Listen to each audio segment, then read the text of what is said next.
pessoal, tudo bem? Eu me chamo Paloma e esse é o canal Páginas de Luz. E eu tenho o propósito de fazer a leitura bíblica de Gênesis ao Apocalipse em vídeos ali de no máximo 20 minutinhos, tá bom? Que eu considero ali um tempo que você consegue focar, consegue, né, se submergir ali na leitura junto comigo, tá bom?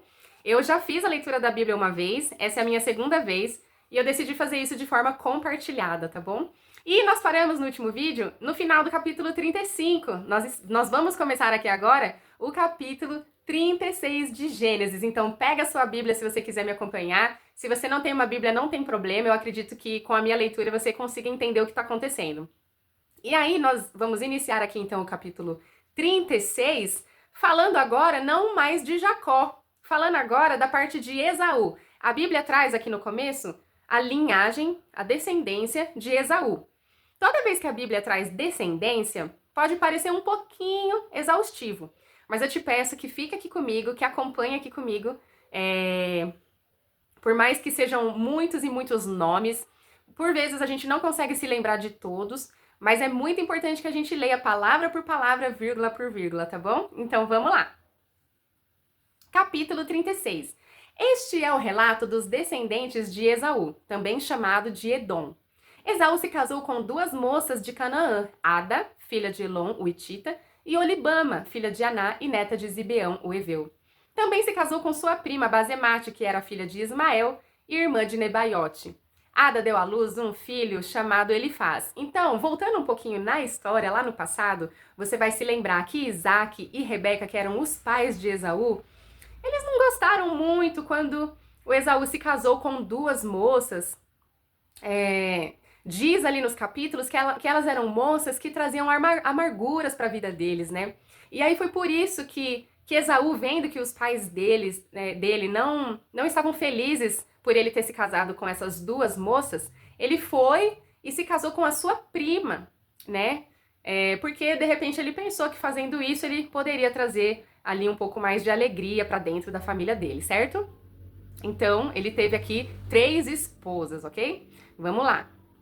Basemate deu à luz... voltando um pouquinho. Ada deu à luz um filho chamado Elifaz, Basemate deu à luz um filho chamado Reuel. Olibama deu à luz filhos chamados Jeús, Jalão e Corá. Todos esses filhos nasceram a Esaú na terra de Canaã. Esaú tomou suas mulheres, seus filhos e filhas e todos de sua casa, além de seus rebanhos e gado, toda a riqueza que havia adquirido na terra de Canaã, e se mudou para longe de seu irmão Jacó. Então aqui fala que ele não queria morar perto do irmão dele, lembrando que eram irmãos gêmeos. Esaú era o mais velho, Jacó era o mais novo, mas ele não quis morar perto do irmão. Seus rebanhos e bens eram tantos que a terra onde moravam não era suficiente para sustentá-los. Portanto, Esaú, também chamado de Edom, se estabeleceu na região montanhosa de Seir. Então ele está falando que ali, onde ele estava, em Canaã, eu acho que começou a ficar difícil para ele, porque os bens eram muitos. Então aqui está dizendo que ele se mudou para a região montanhosa de Seir. Este é o relato dos descendentes de Esaú, os Edomitas, que viviam na região montanhosa de Seir. Então, se formou uma nação dos descendentes, né? Os Edomitas eram uma nação e eles vieram então da linhagem de Esaú. Estes são os nomes dos filhos de Esaú: Elifaz, filho de Ada, mulher de Esaú, e Reuel, filho de Basemate, mulher de Esaú. Os descendentes de Elifaz foram Temã, Omar, Zefô, Gaetã e Kenaz. Timas, concubina de Elifaz, filho de Esaú, deu à luz um filho chamado Amaleque. Esses são os descendentes de Ada, mulher de Esaú. Então, por mais que sejam muitos nomes e a gente não vá se lembrar de todos, não tem problema. Segura firme e vamos continuar na leitura. Os descendentes de Reuel foram Nate, Zerá, Samá e Mizá. Estes são os descendentes de Basemate, mulher de Esaú. Esaú também teve filhos com Olibama, filha de Aná, neta de Zibeão. Seus nomes eram Jeús, Jalão e Corá. Estes são os descendentes de Esaú, que se tornaram chefes de vários clãs. Então, eles tinham as próprias tribos deles, né? Eles se formaram assim, se tornaram clãs, né? Várias tribos. Para você ver que a linhagem dele cresceu realmente bastante, ou seja, ele teve muitos descendentes. Os descendentes de Elifaz, filho mais velho de Esaú, se tornaram chefes dos clãs de Temã, Omar, Zefô, Kenaz, Corá, Gaetã e Amaleque. Estes são os chefes de clãs descendentes de Elifaz na terra de Edom. Todos eles foram descendentes de Ada, mulher de Esaú. Os descendentes de Reuel, filho de Esaú, se tornaram chefes dos clãs de Nate, Zairá, Samá e Mizá. Virando aqui, vamos lá. Tá acabando essa parte. Dos clãs descendentes de Reuel na terra de Edom. Todos eles foram descendentes de Basemate, mulher de Esaú. Os descendentes de Esaú e sua mulher Olibama se tornaram chefes dos clãs de Jeus, Jalão e Corá. Esses são os chefes dos clãs descendentes de Olibama, mulher de Esaú, filha de Aná. Estes são os clãs que descenderam de Esaú, também chamado de Edom, cada um identificado pelo nome de seu chefe. Então os filhos os filhos de Esaú se tornaram chefes de tribos, várias tribos. Então eles foram ali se espalhando por aquela terra, né? E tendo filhos e filhas, e por aí vai. Agora, os habitantes originais de Edom. Estes são os nomes das tribos que descenderam de Seir, o Oreu, que habitavam na terra de Edom. Lotã, Sobal, Zibeão e Aná, Dizon, Ezer e Dizã. Estes são os chefes dos clãs Oreus, descendentes de Seir, que habitavam na terra de Edom. Os descendentes de Lotã foram Ori e Emã, a irmã de Lotã se chamava Timna. Vamos comigo. Os descendentes de Sobal foram Alvã, Manat, Ebal, Sefo e Onã. Os descendentes de Zibeão foram Aiá e Aná. Foi este Aná que descobriu as fontes de águas quentes no deserto enquanto levava os jumentos de seu pai para pastar. Os descendentes de Aná foram seu filho Dizon e sua filha Olibama. Os descendentes de Dizon foram Endã, Esbã, Itrã e Querã. Os descendentes de Ezer foram Bilá, Zavã e Acã. Os descendentes de Dizã foram Uz e Arã. Estes, portanto, foram os chefes dos clãs Oreus. Lotã, Zobal, Zibeão, Aná, Dizon, Ezer e Dizã. Parece um pouco de troca-língua, mas é porque realmente são nomes curtinhos. Os clãs Oreus são identificados pelo nome de seus chefes que habitavam na terra de Seir. Então aqui, ainda falando dos Edomitas, pessoas que moravam na região de Edom, e aí ele traz esses nomes desses habitantes, provavelmente pessoas importantes ali na época. E aí, aqui ele vai trazer agora quem foram os reis de Edom. Então, ainda são nomes, né? E depois a gente já entra no capítulo 37, então vem comigo que é curtinho esse trecho. Estes são os reis que governaram na terra de Edom antes de os israelitas terem rei. Belá, filho de Beor, reinou em Edom, na cidade de Dinabá. Quando Belá morreu, Jobabe, filho de Zerá, de Bósora, foi seu sucessor. Quando Jobabe morreu, Uzã, da terra dos Temanitas, foi seu sucessor. Quando Uzã morreu, Haddad, filho de Bedade, foi seu sucessor na cidade de Avite. Foi Haddad quem derrotou os midianitas na terra de Moabe. Quando Haddad morreu, Samlá, da cidade de Masreca, foi seu sucessor. Quando Samlá morreu, Saul, da cidade de Reobote, próximo ao rio Eufrates, foi seu sucessor. Quando Saul morreu, Baal-Anã, filho de Aquibor, foi seu sucessor. Quando Baal-Anã, filho de Aquibor, morreu, Haddad foi seu sucessor na cidade de Paú. Sua mulher era Metabel, filha de Matrede e neta de Mesabe. Tá acabando, continua. Lembrando que nós também temos essa particularidade, né? Você sabe os presidentes que já passaram pelo país que você mora? Então aqui eles colocam essa descendência porque realmente foram reis, né? Então eles colocam aqui. Estes são os nomes dos chefes dos clãs descendentes de Esaú, que habitavam nos lugares que têm seus nomes. Timna, Alvá, Getete, Olibama, Elá, Pinon, Kenaz, Temã, Mibizar, Magidiel e Irã. Estes são os chefes dos clãs de Edom, relacionados de acordo com seus assentamentos na terra que ocupavam. Todos eles foram descendentes de Esaú, antepassado dos Edomitas. Pronto, finalizou. Então, o principal para nós é entendermos que Esaú, que era irmão de Jacó, porque nós sabemos que Deus veio com promessa na vida de Jacó, dizendo que ele teria muitos descendentes, que ele teria uma família grandiosa e que reis também fariam parte da família dele. E aqui mostrando a parte de Esaú, também dá para se notar que Deus também trouxe bênção para a vida dele. Olha quantos descendentes ele teve, quantas pessoas que também foram chefes, que também foram importantes. Então, por mais que Esaú não estivesse ali vivendo perto ou junto com o irmão dele, ainda assim a gente consegue perceber que ele também foi bastante abençoado. E agora nós chegamos ao capítulo 37 de Gênesis. Se você começar a escutar alguns barulhos ou algumas vozes, são as minhas filhas que estão brincando, tá bom? Mas eu te peço que foque aqui em mim, na leitura, por mais que você escute alguma coisa. E vamos lá, vamos dar sequência. Os sonhos de José. Capítulo 37. Então agora a história vai focar em outra questão, né? Voltamos para Jacó novamente. Depois de ver a descendência de Esaú, voltamos para a família de Jacó. Jacó passou a morar na terra de Canaã, então Deus mandou uma mensagem para Jacó: volte a morar na terra de seu pai, Canaã. E aqui então ele já tinha voltado, ele inclusive se despediu do pai dele, que viveu por 180 anos, né? Se você lembra no capítulo anterior. E aí agora damos sequência. Então, ele voltou a morar na terra de Canaã, onde seu pai tinha vivido como estrangeiro. Este é o relato de Jacó e sua família. Quando José tinha 17 anos, cuidava dos rebanhos de seu pai.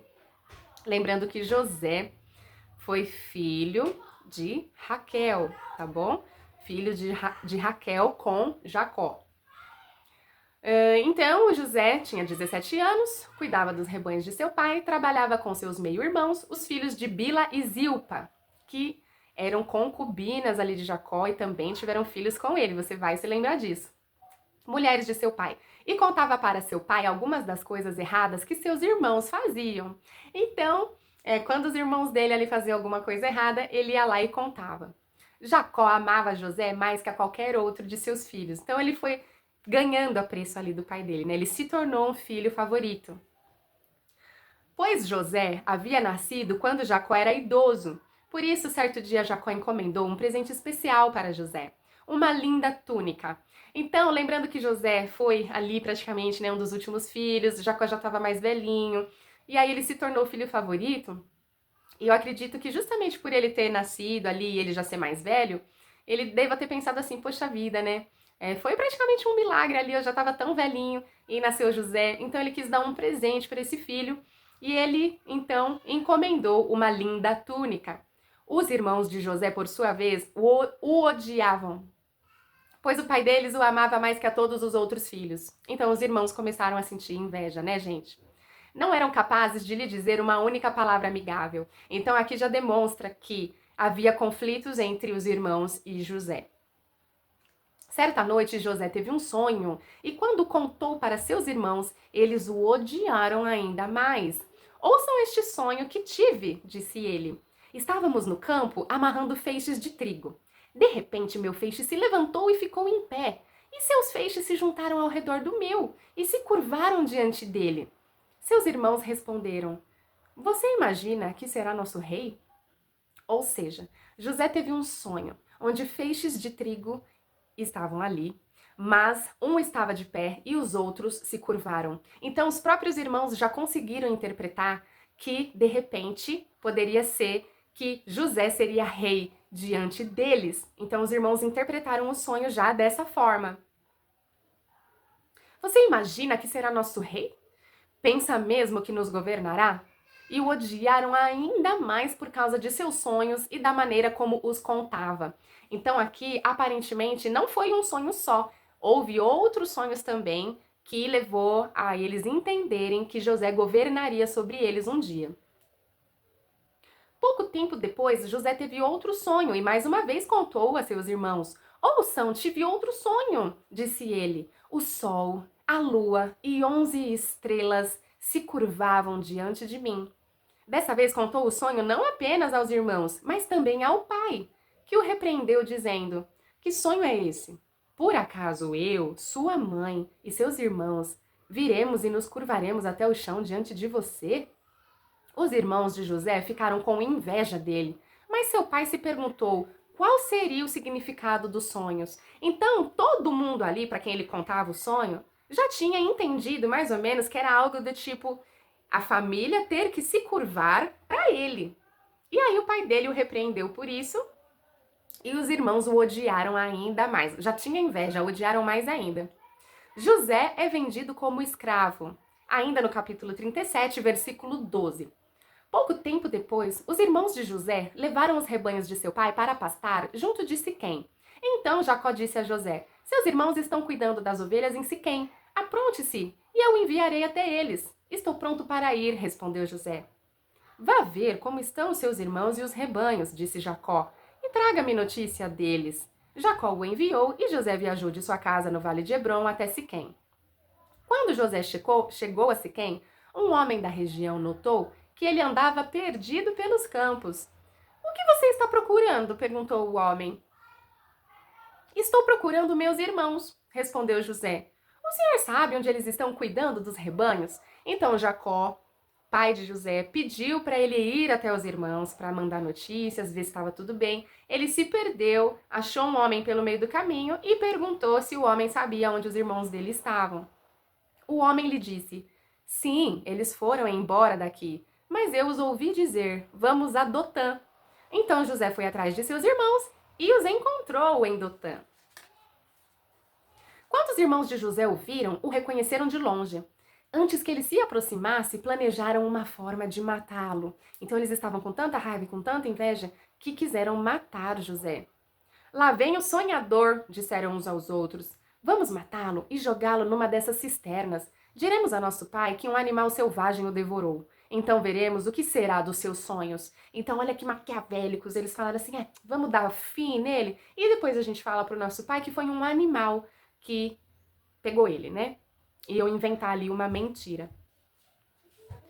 Mas quando Rúben ouviu o plano, tratou de livrar José. Não o matemos, disse ele. Por que derramar sangue? Jogue-no nesta cisterna vazia aqui no deserto e não toquemos nele. Rúben planejava resgatar José e levá-lo de volta ao pai. Então um dos irmãos não gostou tanto assim do plano e já estava pensando numa maneira de poder ajudar José depois. Assim, quando José chegou, os irmãos lhe arrancaram a linda túnica que ele estava usando, o agarraram e o jogaram na cisterna vazia, ou seja, sem água. Jogaram ele numa cisterna vazia sem água, então você imagina que ele caiu lá e com certeza ele, se machucou. Mais tarde, quando se sentaram para comer, viram ao longe uma caravana de camelos vindo em sua direção. Era um grupo de negociantes ismaelitas que transportavam especiarias, bálsamo e mirra de Gileade para o Egito. Judá disse a seus irmãos: o que ganharemos se matarmos nosso irmão e encobrirmos o crime? Em vez de matá-lo, vamos vendê-lo aos negociantes ismaelitas. Afinal, ele é nosso irmão, sangue do nosso sangue. Seus irmãos concordaram. Então, mais uma vez, ali teve um irmão que falou, gente, não vamos matar ele, mas vamos vender. Então, quando os ismaelitas, que eram negociantes midianitas, se aproximaram, os irmãos de José o tiraram da cisterna e o venderam para eles por 20 peças de prata. E os negociantes o levaram para o Egito. Então, nesse momento, eles decidiram por não matar o irmão, mas decidiram vendê-lo e fizeram isso por 20 pratas. Então, realmente, ali, os negociantes pegaram José e levaram ele embora para o Egito. Algum tempo depois, Rúben voltou para tirar José da cisterna. Quando descobriu que seu irmão não estava lá, rasgou as roupas. Então, o Rúben, ele não viu que José foi vendido. E aí ele voltou a seus irmãos e lamentou-se. O menino sumiu e agora o que farei? Então os irmãos mataram um bode e mergulharam a túnica de José no sangue do animal e enviaram a linda túnica para o pai com a seguinte mensagem: veja o que encontramos, não é a túnica de seu filho? O pai a reconheceu de imediato e disse: sim, é a túnica de meu filho. Um animal selvagem o deve ter devorado. Com certeza José morreu despedaçado. Jacó rasgou suas roupas e vestiu-se de pano de saco. Isso é luto, tá, gente? O pai dele entrou em luto, né? Quando fala assim, que rasgou as vestes, né, e se vestiu de pano de saco, eles faziam isso naquela época. Por longo tempo lamentou profundamente a morte do filho. Então Jacó realmente acreditou na história que os irmãos contaram. A família toda tentou consolá-lo, mas ele se recusava. Descerei à sepultura, lamentando a morte de meu filho, dizia, e continuou a lamentar-se. Enquanto isso, os negociantes midianitas chegaram ao Egito, onde venderam novamente. Então, José chegando no Egito, ele foi vendido de novo a Potifar. Potifar é o nome de uma pessoa. E esse Potifar, ele era oficial e capitão da guarda do faraó. E nós encerramos aqui o nosso vídeo. E já vamos para a nossa reflexão, né? Vendo aqui que José foi vendido pelos irmãos e quando chegou no Egito ele foi vendido de novo e caiu nas mãos de um capitão que era da guarda do faraó. Faraó no Egito, todo mundo sabe o que é, né? Faraó no Egito é considerado ali o rei, né? E aí aqui a gente vai refletir então. Nós pudemos perceber no início do vídeo que Esaú também teve muitas bênçãos na vida dele, teve 3 mulheres, teve muitos filhos, filhos que foram chefes de tribos, por mais que ele não tivesse ali a bênção espiritual ali concedida por Deus, igual aconteceu com Jacó, mas a gente pôde perceber que a família dele cresceu muito. Então, Deus cumpre promessas na vida, né, das pessoas, por mais que cada um vá para um lado, por mais que as pessoas tenham objetivos diferentes, por mais que as pessoas sejam diferentes, Deus tem bênção para cada um de nós, né? Vamos refletir além, né?